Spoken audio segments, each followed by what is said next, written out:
அன்பான வணக்கம்.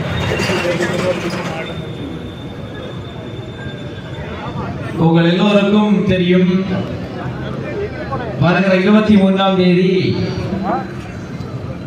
தமிழக சட்டப்பேரவை தேர்தல் நடைபெறுகிறது.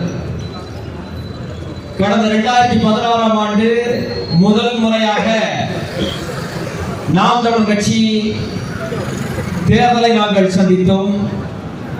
எந்த கட்சியோடும் கூட்டணி வைக்காமல், வாக்குக்கு பணம் கொடுக்காமல் தனித்து போட்டியிட்டு ஒரு விழுக்காடு வாக்குகளை பெற்றோம். அப்போதே பலர் சொன்னார்கள், ஒரு விழுக்காடு வாக்குகளை எடுத்திருக்கிறார்கள், சீமான் கட்சியை கலைச்சிட்டு படம் எடுக்க போயிடுவாரு, இல்லை என்றால் ஏதோ ஒரு கட்சியோடு போய் கூட்டணி வைத்து விடுவார் என்று சொன்னார்கள். நாங்கள் அப்போதே சொன்னோம், அப்படி இல்லை, இப்போதான் புள்ளி வச்சிருக்கிறோம்.